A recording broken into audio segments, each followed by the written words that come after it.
In education matters, an advice was being prepared based on recommendation of the CARE members who have been key players in getting our school started, that teachers were experiencing some adjustment problems and were rapidly burning out and or suffering from exhaustions.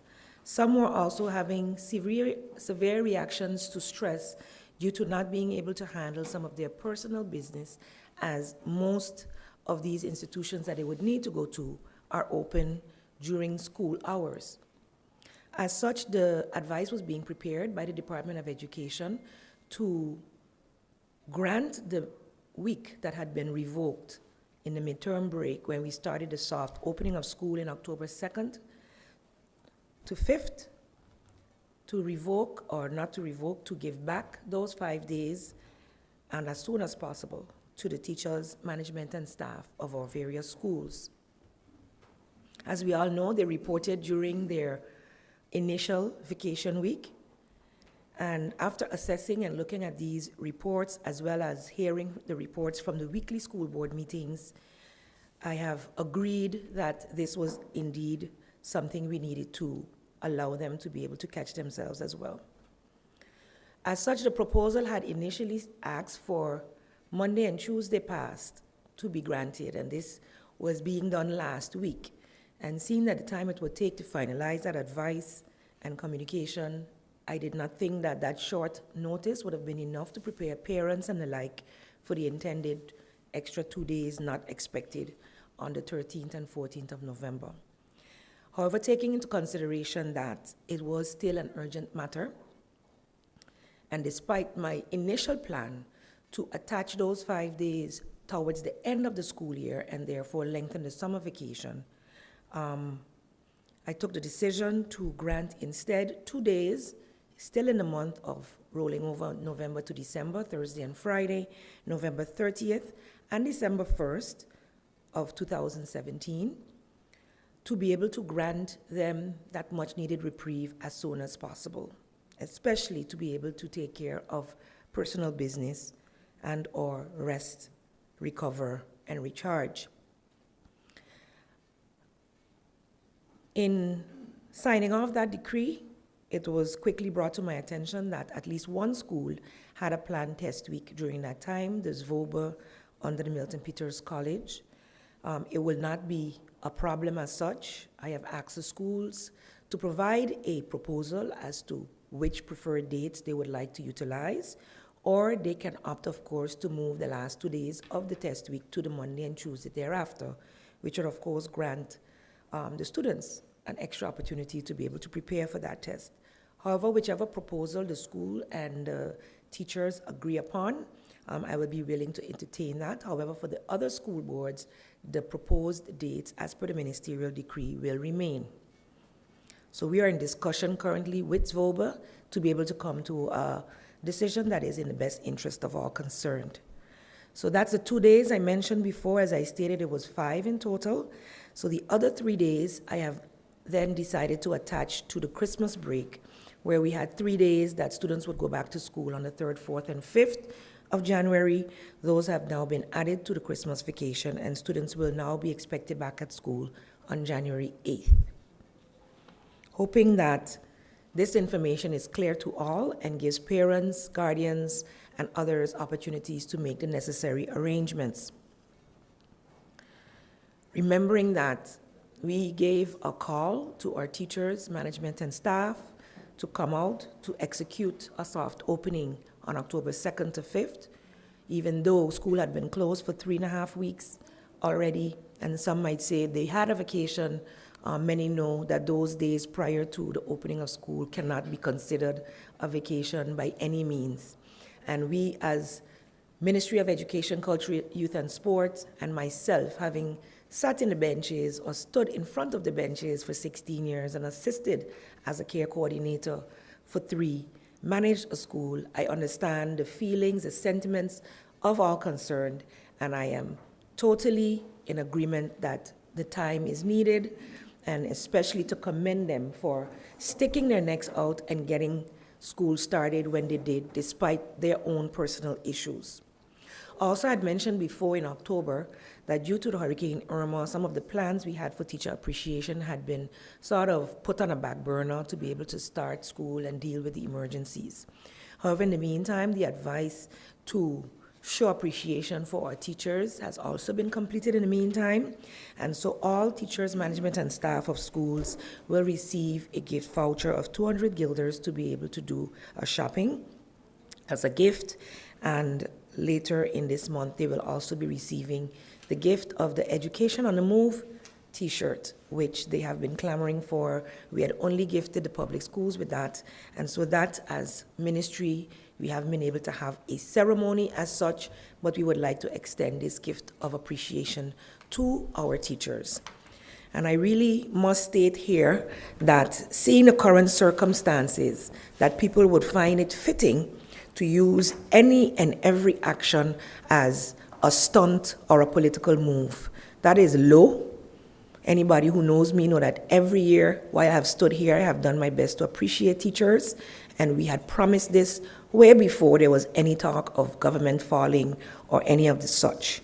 And procedures and actions continue, and hopefully when I am gone, many of the initiatives that have started will also continue. From the Student Support Services Division, within the ministry is holding a workshop entitled Crafting a College Entrance Essay and Motivational Letter.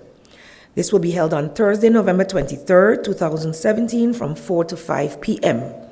This event will be held at the office of the Student Support Services Division, which is located in the Amigo building across from the police station and next to the Windward Islands Bank upstairs. This workshop aimed to meet the needs of students in the last 2 years of secondary school, as well as recent graduates who may see the need to further prepare themselves to apply to colleges. During this workshop, students will be able to critically analyze excerpts of essays so they can apply the lessons to their own writings. Emphasis will be placed on the IBC method for essays and having a proper thesis. The other aspects of essay writing and motivational letter writing will also be explained. Students will get the opportunity to practice as well. Students are urged, those who are interested, to call the Student Support Services Division at telephone number 543-1235 to be able to register for this workshop, since place is limited. And you're asked to also be on time, and if you need any more information, to also get it from that number and to walk with your own writing utensils when you come to this workshop, which I repeat will be next week, Thursday, the 23rd, from 4 to 5 p.m. Also, in news that is related to studying, yesterday one of the first workshops were held by the Study Financing Division, information workshop for parents and students. And from being in the area, I could see that we had a packed house in this room, and I thank all who came out. And I can tell that we are in dire need of bigger conference services here at the government building. So we must get that rectified as soon as possible. My apologies to all who were not even able to get into the room last night. And I look forward to the Study Financing Division continuing with these information sessions so that all will be properly informed as to the procedures, etc., of applying for study financing and understanding, the steps that they have to take.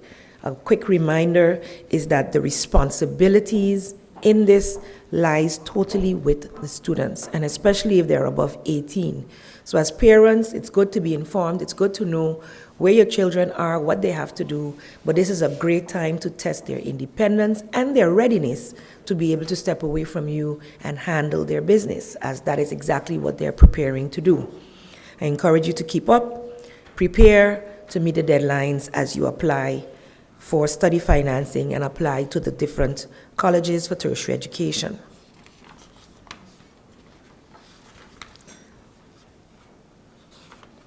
Over the weekend, on Saturday, we celebrated St. Martin Day.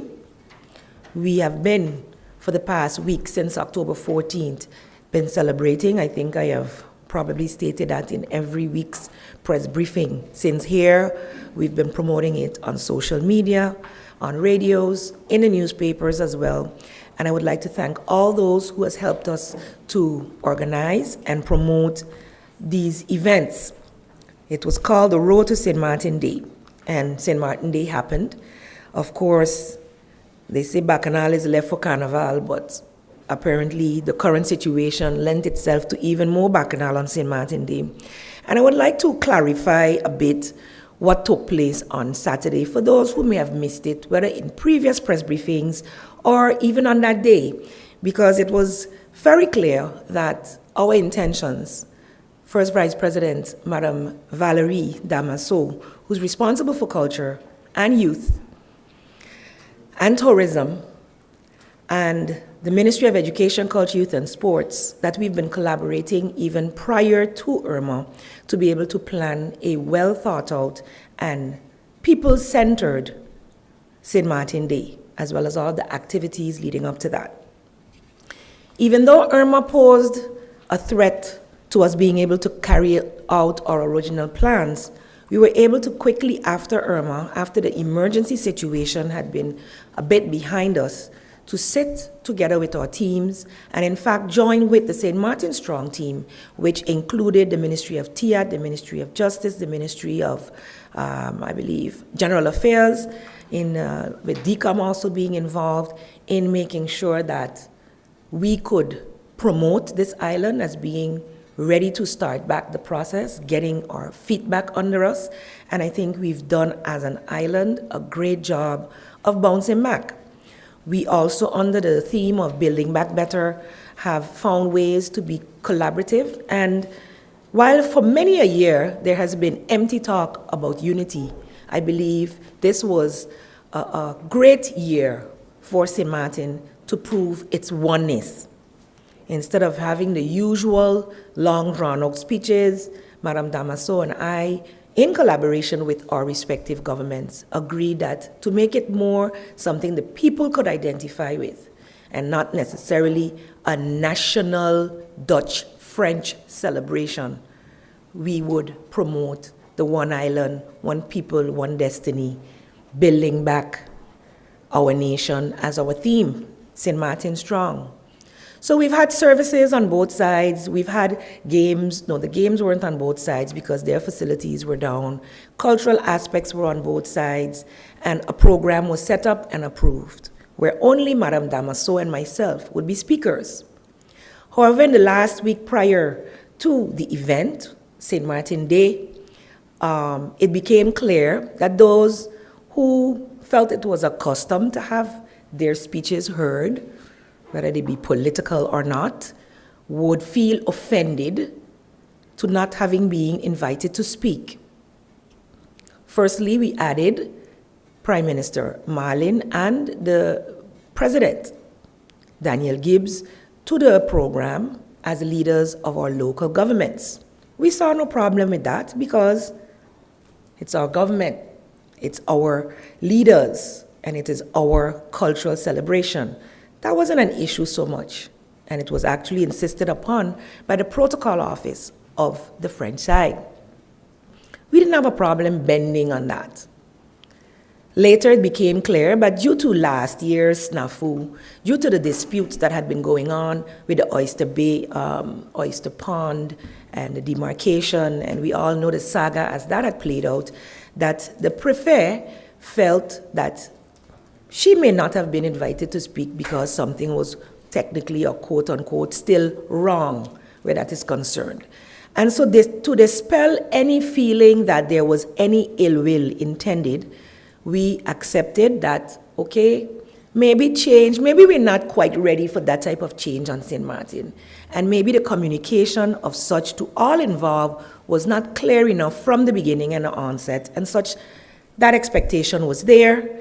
And so we, again, acquiesced and invited the Préfet and the Governor of St. Martin to also speak, as well as the President of Parliament. All of this was planned to take place after the ecumenical service right here in front of the government building, and it did. The wreath-laying ceremony, when we look at, and being a teacher and having taught for many years, and I've explained here in council press briefing as well as in radio interviews, what the gist of the wreath-laying in terms of the people's detachment from it, the date of commemoration on the border monuments being March 23rd, and actually celebrating French and Dutch working together, collaborating and living together, yes, but that it was signed on the 23rd of March, 1648, and that the monuments were built in 1948. So we felt that since that date is mostly overlooked, that we could still highlight that unity, that collaboration between what was done in slavery time, actually, and stands as one of our cultural icons today, okay, that we would do that on the date on which it was signed. So not that we as a government, what was the first statement, boycotted any wreath laying. We just felt it appropriate to do it on another time, and we informed in a timely fashion. However, the political atmosphere being what it may and things being used for political mileage, I guess it was interesting to note also, and the people should be the judge of that. Go back to the previous St. Martin days and border monument wreath layings and see who were in attendance. Just go and check. How many members of parliament, whether they were in or out, whether they were supporting or not supporting the current government at the time. Go way back, and then we will see who's sincere and who is not. As a matter of fact, on our list of invitees for the ecumenical service and opening ceremony were all 15 members of parliament. Can we say that the sitting new coalition or majority in parliament boycotted the St. Martin Day celebrations as were planned by this outgoing government? Is it then not part of your patriotism? Is it then not part of celebrating with the people of St. Martin? The President of Parliament did come, and I thank her for that, as well as the other members of Parliament. Thank you for your attendance. And more importantly, our colleagues in both levels of government on the French side were in attendance, as well as the people of St. Martin. And I saw the people of St. Martin enjoying the festivities throughout the day, straight up to midnight. And as such, I consider that the efforts made by French and Dutch, by Madame Damaso and myself, and the Ministry of Education, Culture, Youth and Sport, DCOM, and all other stakeholders, all of those artists who came out and gave their hearts and soul for the love of St. Martin, I thank you. And the people of St. Martin thanks you. And I invite all to visit government's web pages to see the pictures if you missed it, to catch the videos of the various speeches, as well as the ecumenical service. I'm sure it will be a blessing to you, and I especially thank Reverend Brissett for that very moving message and motivational speech on St. Martin Day. But luckily for us, our plans did not stop on November 11th. As I said, it was the road to St. Martin Day, and we had a plan, but on Friday the 10th, our third Hurricane Heroes event was not able to be finalized due to a party that was already planned by Telem. So on Friday, November 15th, upcoming, the third installment of the Hurricane Heroes Social, which has been the brainchild of a well-known international drummer, St. Martin artist Fred York and his friends, will be hosted at the Telem parking lot as had been planned a week later. Not only did we honor Laser 101 and GEBE, but we hope to be able to not only honor Telem this Friday, but many other entities who have been key players in us building back quicker than anyone could have ever imagined after the devastation of Hurricanes Irma and Maria.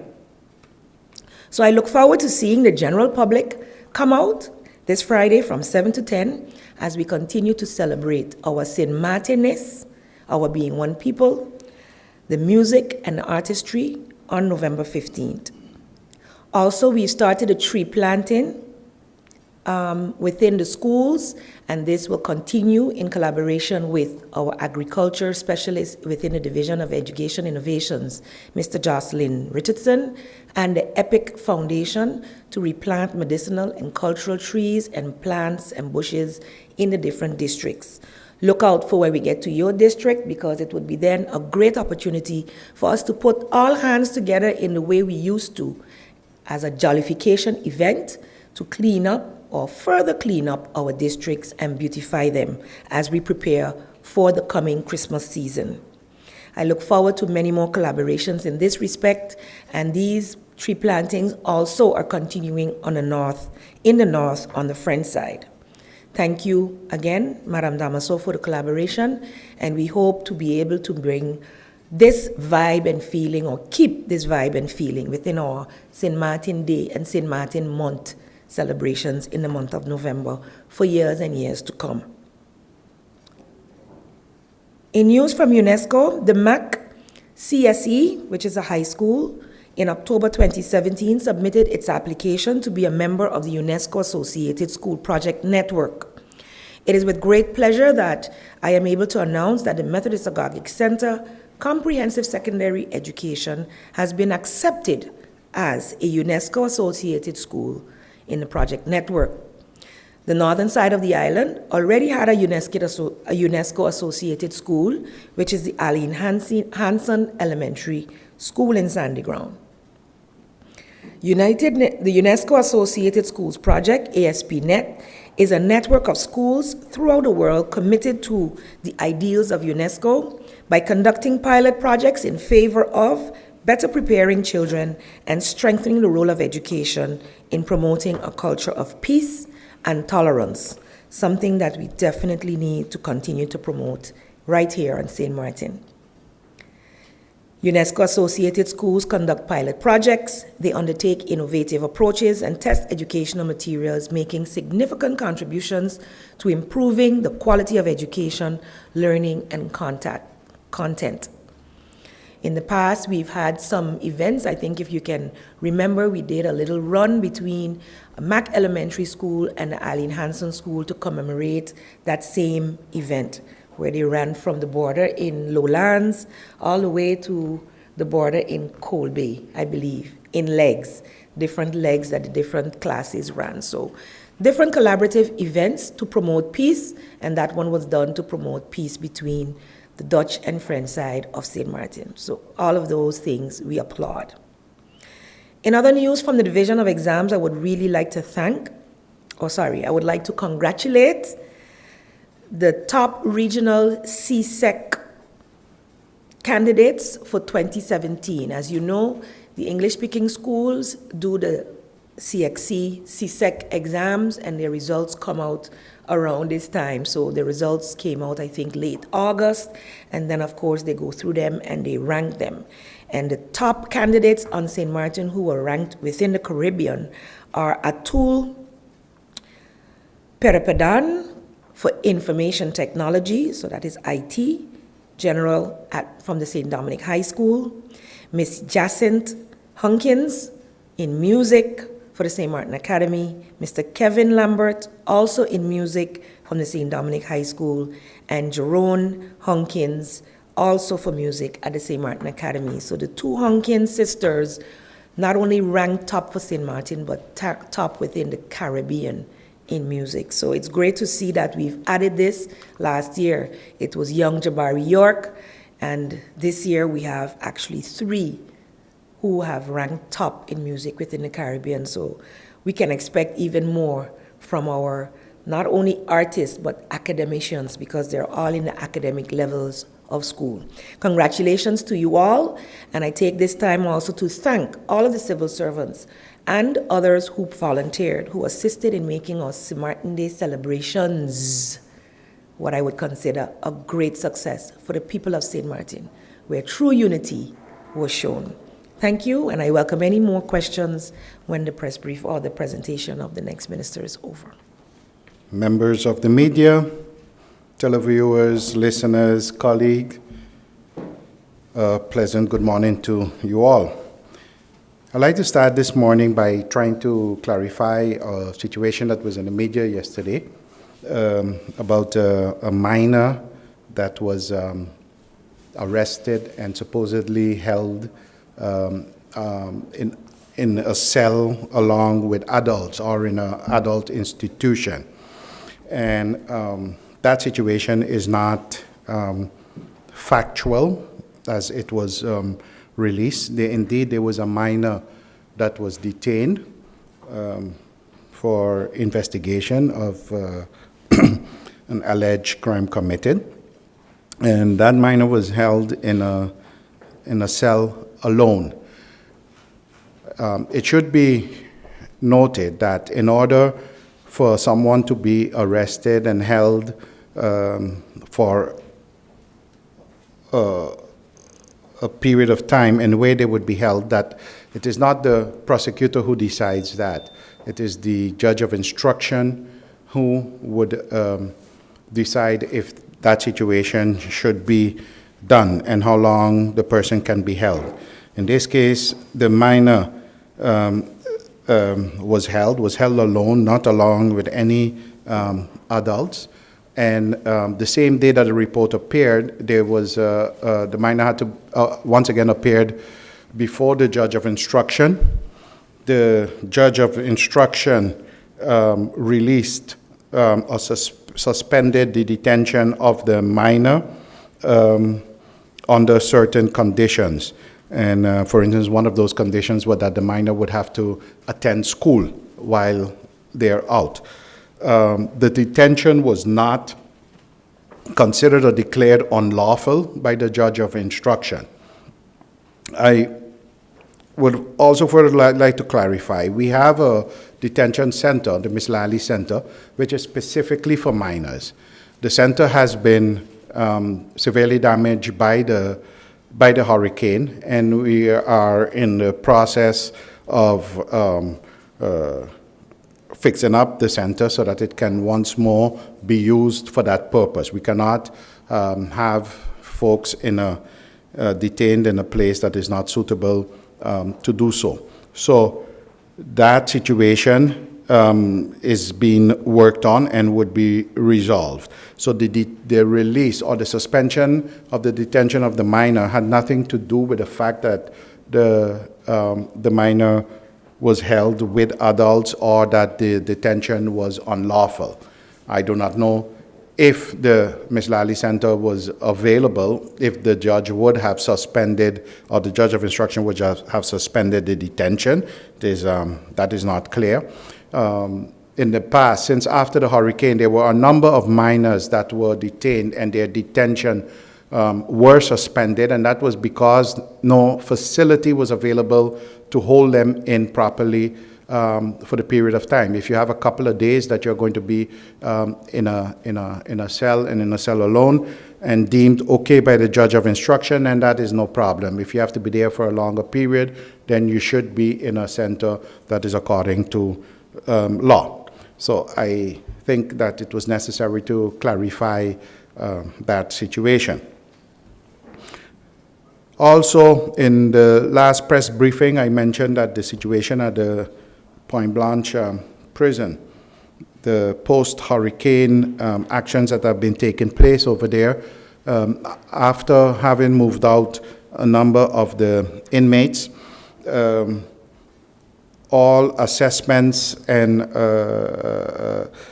planning and necessary inspections took place. We have, as I mentioned before, we have the assistance from experts from the Netherlands, from the Service of Judicial Institutions from the Netherlands. We were then faced with basically three conditions. There were three possibilities that we had to look at the Point Blanche facility. One, should we repair the facility to the pre-Irma conditions? And we all know that pre-Irma, the conditions were not that cozy up there anyway. So that was one of the options. We also could have repaired that we could meet some future, that for a number of years it will be feasible to use, or the other condition was a new construction. And from when taking office, one of the first things that I said I would try to achieve is to get a new facility, because it's not just the condition of the building, but we have had different reports, different international reports that said that the conditions are not proper to house inmates in. And we can keep patching, and it would cost us a lot of money, all of the patching, but we will still not be able to meet those standards if we continue that way.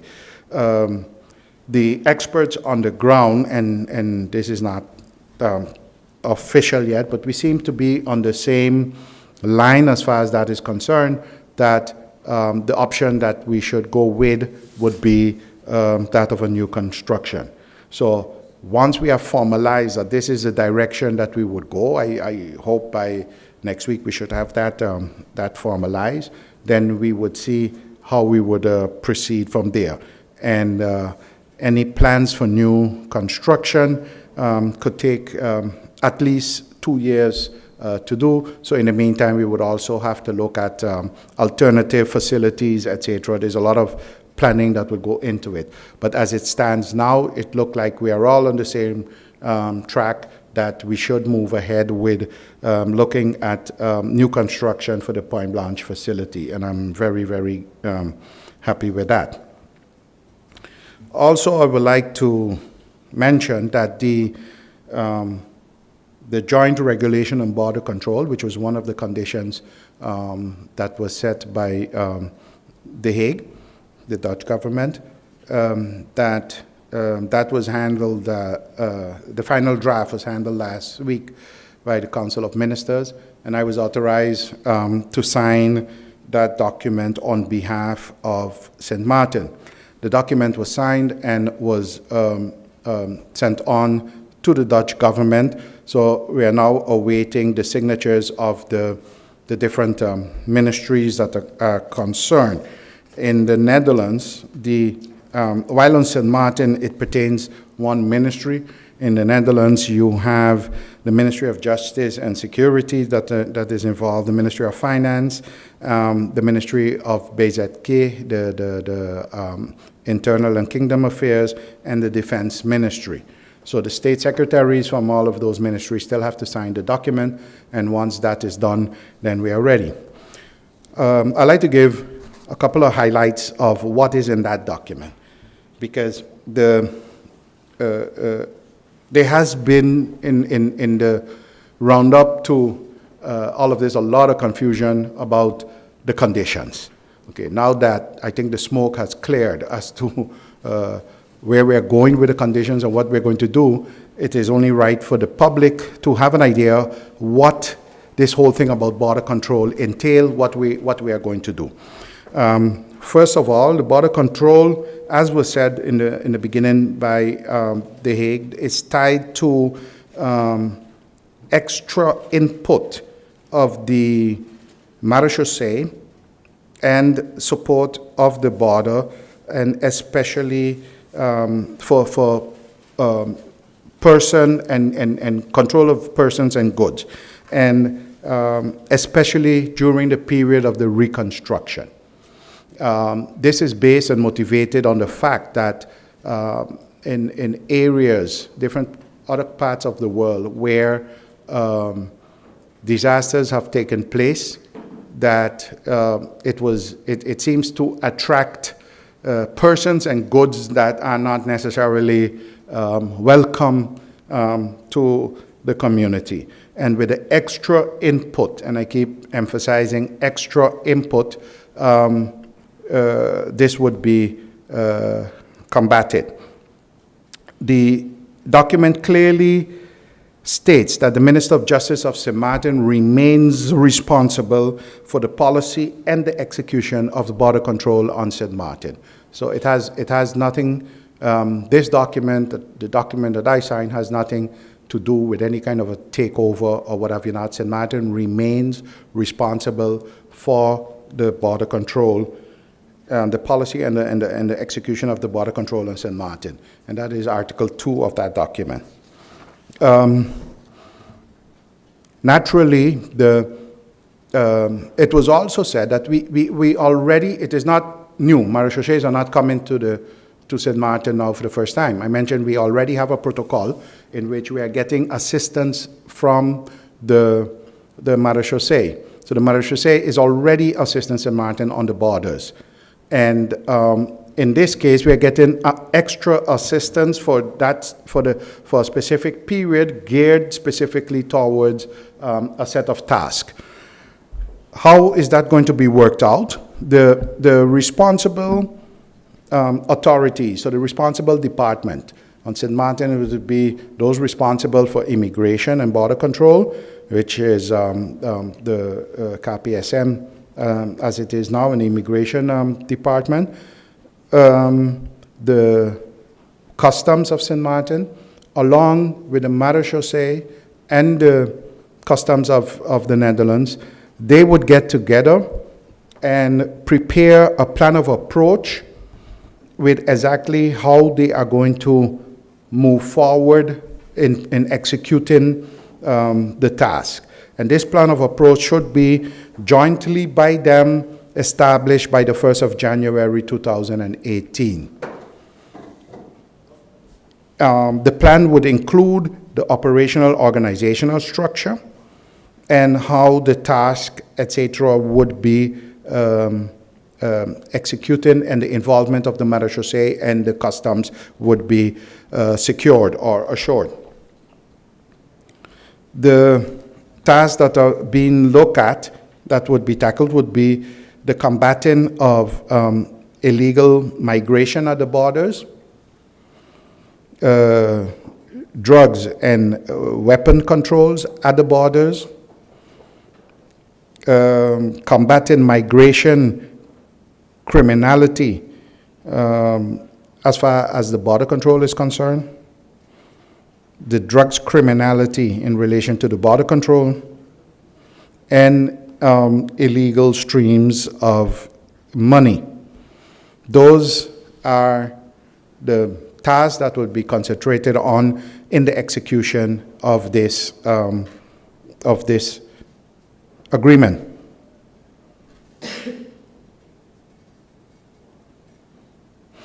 In the agreement, it would be so that its control on borders and goods. The Maréchaussée would be concentrating on the control of persons, and the customs would not really, by nature of their task, would be responsible for the control of goods. The agreement states that St. Martin would naturally have to make sure that the Maréchaussée and the custom have the necessary authority to be able to perform their duties. This is like, for instance, we have a lot of police officers operating on St. Martin from the Netherlands and Curacao, etc. And in order to do so, they have to get authority. So an oath has to be taken. The oath is taken in front of the Minister of Justice, and a decree is signed, giving them the authority to be able to execute their tasks. So to carry weapons, to be able to make arrests, etc. Those authorities they need to have to be able to do their tasks. There is also where St. Martin would oblige itself to make sure that at the end of the period of this agreement, that St. Martin would be able basically to pick up the slack. So if the agreement is for 2 years, not when these folks go back after 2 years, we fall back in a situation where we have to be.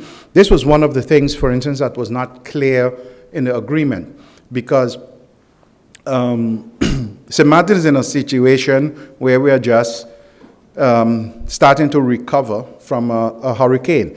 To be able to pick up that slack in that 2-year period, you're talking about manpower, equipment, etc. You're talking about a lot of money that St. Martin does not have. And to commit to something like that, knowing that you will not be able to live up to it, is not wise, is not smart. So this was one of the discussions, especially that I had with them. And in the articles of elucidation, because further along in the document, it states that the financing of this agreement would take place from the recovery funds. We got it included, to be included in the articles of elucidation, that if St. Martin would require assistance in complying with this article to make sure that we pick up the slack, then we would be able to get the financing for that also from the recovery fund. So that has been covered, and that has been one of the major changes from the original document. The marechaussee and the customs would only assign those tasks that are listed in this agreement. Parties agree that there will be a progress committee, and the progress committee would consist of the representative of the different departments involved, so marechaussee, customs, police, etc., and the different ministries of the Netherlands and St. Martin involved. Right now, for the execution of the plans of approach of the prison and the police, there is already also a progress committee that quarterly brings out a report. So this would be a progress committee specifically for the execution of this agreement, that we keep track of what we are doing. During the operations, so it is also stated in the agreement that the laws of St. Martin would be the laws that apply to this agreement. So our penal code, our other laws, our customs, etc., those are the laws that would apply. I already mentioned about the financing. The responsibility for the execution is shared by the different ministries involved. Like I said, for instance, the police and immigration both fall under the responsibility of the Minister of Justice. In Holland, you would have that the police would fall under the Ministry of Justice, but the marechaussee falls under the Ministry of Defense.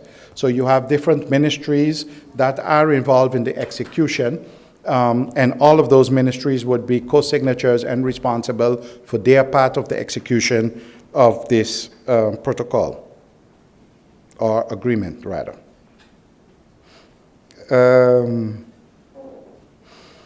It is also built in that twice per year, the responsible ministers would get together to discuss the execution of this agreement. So again, those responsible ministers in the Netherlands and the ministers of the Minister of Justice of St. Martin, twice a year would get together and sit down and evaluate how this is going. This agreement cannot be changed without the approval of both parties. So the Netherlands cannot change it unilaterally, nor can St. Martin change it unilaterally. So the issue of, they're going to tell us what to do or whatever, no, we will have to agree to do it, to make the change. And the responsible ministers would evaluate on an annual basis how the regulation, this agreement, is working in practice. The regulation is for a period of 2 years. It would take effect when it is published in the Staatscourant in Holland and in our Gazette. So like I said, it went up for signature. You haven't received it back yet signed, but once that happens and it is placed in our Gazette, it would take effect, and it would end on the 1st of January 2020. So also it cannot be extended unilaterally. Both parties would have to agree for it to be extended. Yeah,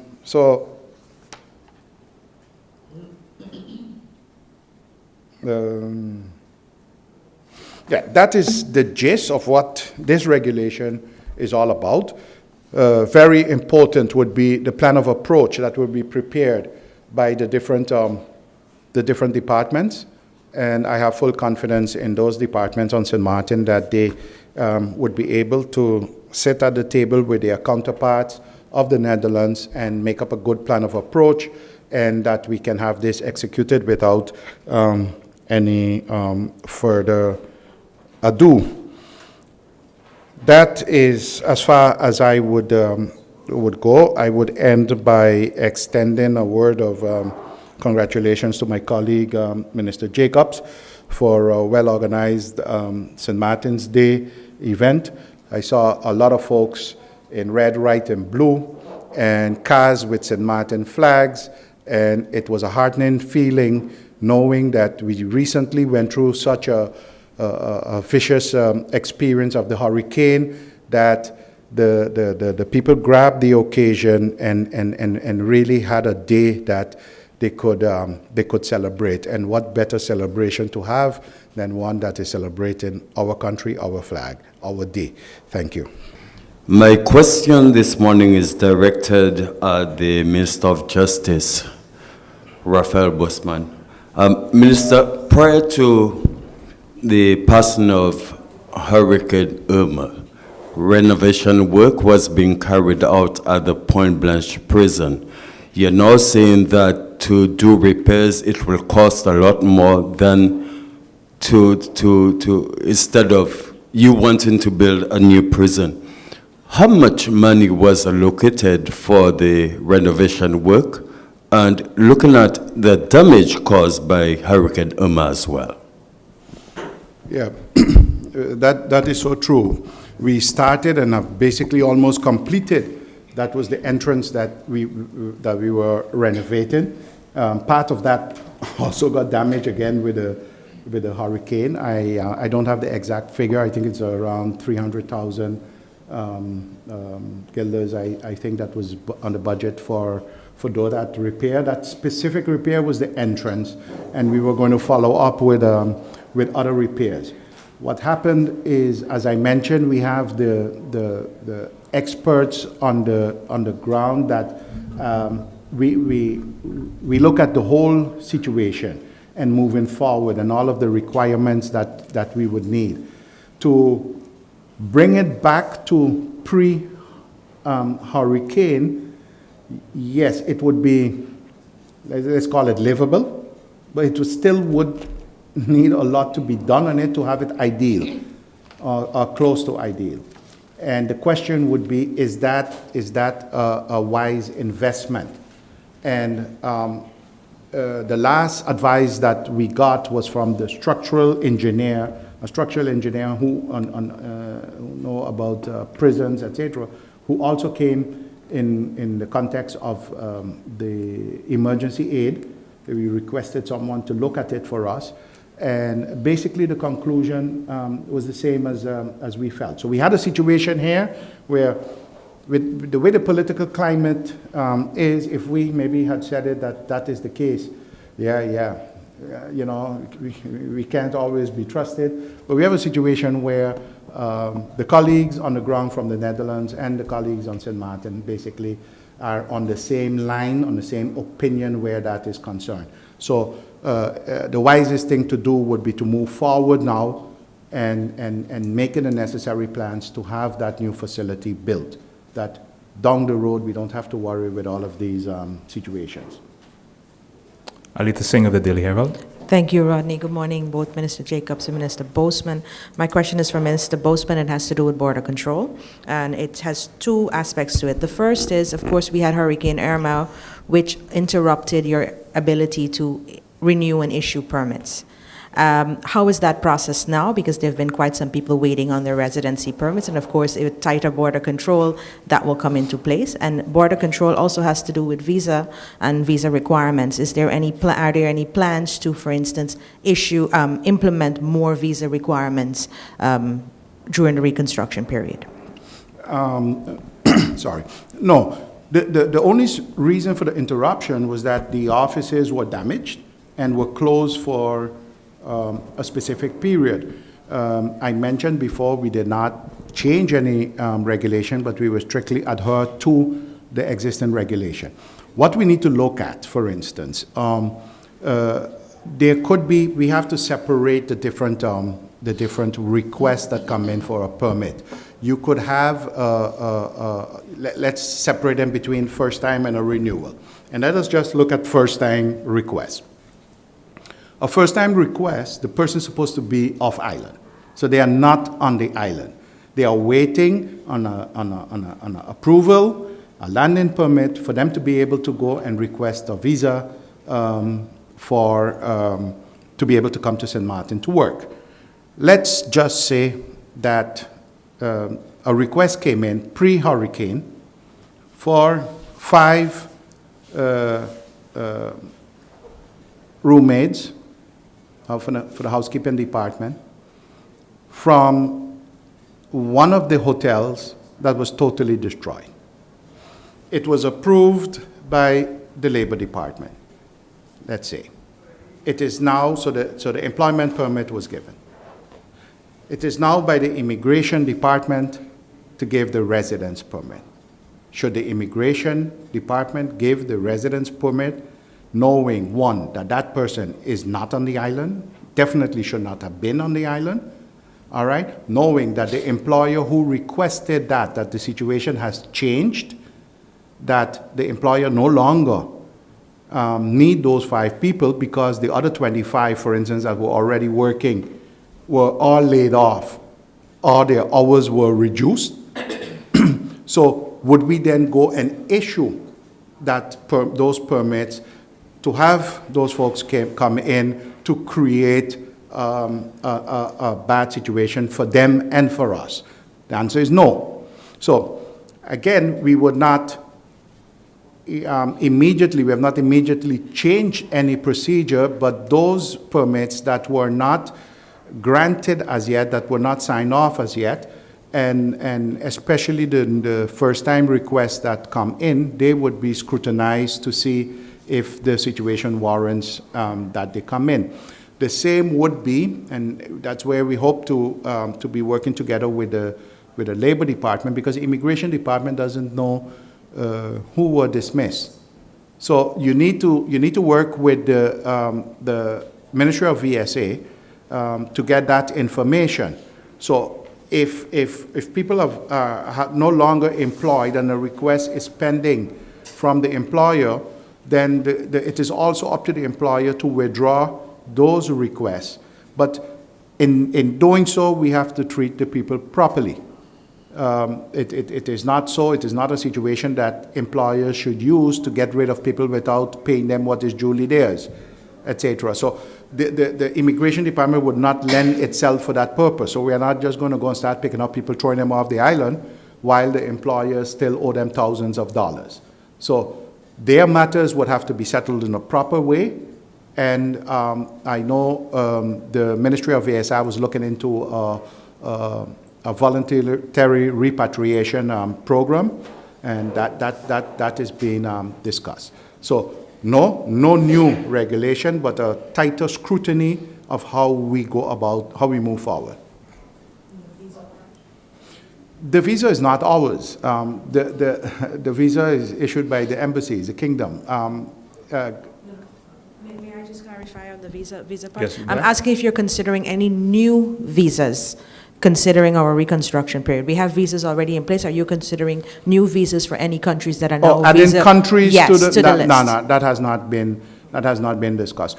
When, as I said when making the plan of approach, okay, in making the plan of approach, and any need would prove for that from the authorities in the operation, then I guess suggestions to that effect would be made. But at this time, no. We now go over to Mr. Andrew Dick of the Daily Herald. Good morning to the ministers. Minister Boseman, can we get a copy of the agreement that was signed? It was only signed by me, Okay. and I would prefer to give it when it is signed by all parties. It's no secret, but not all parties signed it yet. So I mention it because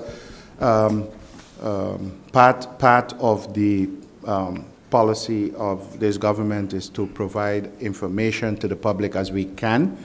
I provided the information what was in the document, but I don't think it's, I don't know, I don't think it's right if they haven't signed it yet for me to hand out copies with my signature alone on it.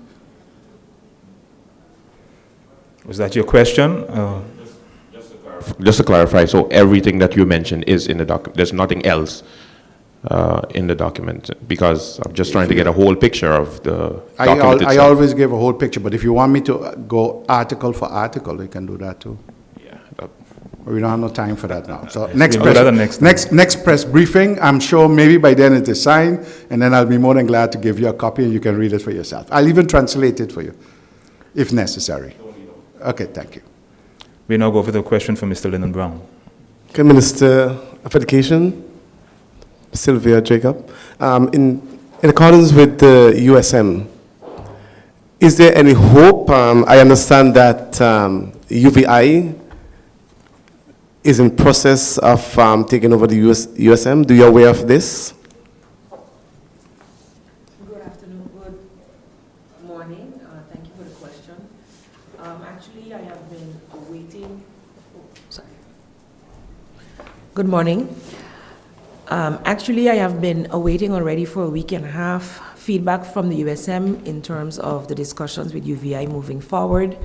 The last discussions we held were with the UVI, and then on the Friday with USM, and they were to get back to us as soon as possible, even in the weekend, to be able to facilitate the start the following Monday, which was last week Monday.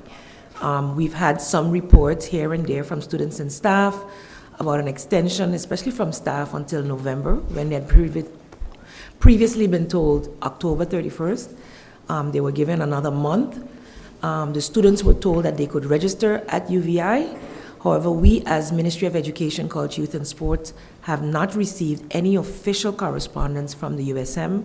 As such, we have been requesting said information, and today we have finally been able to schedule a meeting which will be held at 2:30. So thereafter, I'll be able to give better information. As a matter of fact, I've also been called to Parliament on this topic, and it's been very difficult for me to even schedule the session with Parliament due to lack of information on this topic. We had also already asked USM to provide further information as well, and agreed that the SOAB would vet their financial statements to be able to meet the requirement, or as close as possible to the requirement of the audited financial reports, as well as receiving those reports that were still pending. I do understand what UVI has offered USM, but to date, I have not received official word of what USM is prepared to accept in terms of assistance from UVI. So as soon as I have that information, I will, as usual, be sharing it. We go over to the second round and the last round for today. Mr. Stephen C. Minister Jacobs, can you provide some information as it pertains to the Brown Pelican Sport Award this year? At this point, Stephen, unfortunately not. Due to, of course, the issue with Irma, we did not have it as yet. It would usually have been around November 13th, 12th, right after St. Martin Day. Due to the issues that we've had, we have not pinned down the date for that as yet. What we did have, though, was a sports department collaboration in hosting all of the games that were held for the celebration of leading up to and on St. Martin Day, where they had some games as well take place. But as soon as the sport department has finalized that advice for the Brown Pelican Sports Awards, you will be informed. Thank you, Mr. Stephen C. Ms. Lolita Singh. Thanks again, Rodney. Minister Jacobs, I know there have been many other pressing matters on your agenda, but my question has to do with an assessment of all of the registered monuments following Hurricane Irma and Hurricane Maria. Do you have an assessment of those, and what is the current status? The cultural department, together with inspectors, did go out and do assessments right after the storm. I don't have the actual document in front of me to give you the most accurate numbers. I actually had received separate documents from sports, from education, and from youth, and from culture, right? And the ministry was tasked now to compile a complete assessment report, which I received a draft of yesterday. So it has to be just a little tweak here and there, and then it will be handed over to the relevant authorities, including Parliament and the media. But for sure, 100% of our monuments have been affected. Some totally destroyed. As you drive through, you can see, for instance, the Methodist Church in Phillipsburg, the former St. Joseph School, which is now the Tommy Hilfiger building, received almost complete damage. Many, if not all, but some were also uncovered. Some new ones were also uncovered. CMARC, which houses the archaeological artifacts, had severe damage, but we were able to secure some of that in a space. The library, which has a lot, also lost some, and the St. Martin Museum sustained a lot of damage as well. So we've been trying to work with them to secure the materials. We did receive and request and receive assistance from the Netherlands in the person of a specialist in the restoration and preservation of materials. And on the last trip with the Karel Doorman, the inventory was supposed to include some necessary equipment for her to carry out the work. However, she was here over a period of 3 days after the Karel Doorman arrived, but due to the massive amount of material that was offloaded, and it was difficult to find that exact package. So it actually, she left before we could finalize, finding which exact package had been sent to assist her with the machinery, etc., that she needed. So that has not yet happened, but as I said before, the aid that has been sent in the emergency period has been very forthcoming and helpful, and we look forward to being able to actually make use of that help in being able to restore some of our important documents as well. The Monument Council is working very, very closely with the Culture Department and with our professionals in Curacao. And in Curacao, I think in Statia, there's also someone that the Netherlands is willing to let come over and help us, and the materials that they have sent thus far. So it's part of the program. It hasn't been publicized as such. I also have not publicized much in terms of the damages to sports. The priority at the time was really getting schools and the daycare centers up and running, and so now the focus is shifting a little bit to those areas and is receiving the necessary attention as well. Thank you. Mr. Andrew Dick of the Daily Herald. Yeah, Minister Jacobs, concerning the national government, I know that you said that you want that still be on the table. How are the talks going so far, if you can say?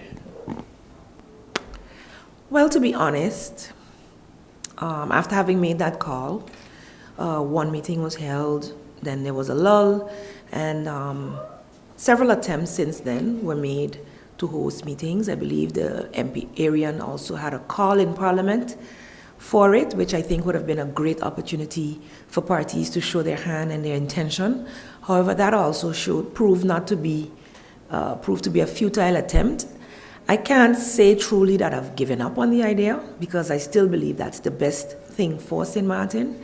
However, at this point, I am waiting for the acknowledgement from the other parties to say that this is truly something they are ready and willing to work on. At this point, we have no agreement. We have had no formal discussion. Thank you. Mr. Brown. Question to Minister Justice. In connection with the border control, I realize the emphasis on the borders, but there's a lot of conversation on the harbor and the airport. We are speaking about illegal movement from Marigot to St. Martin, but it's going to be similar reinforcement, of course, at the airport and the harbor. Yeah, sure. Those Those are major parts. Mr. Bossman, can you press your mic? Thank you. Sorry. Those are major parts of the operation of the borders. Control on movements of people and goods would primarily, especially in those areas at the airport and the harbor, take place, and that's where also the customs come in as far as the goods are concerned.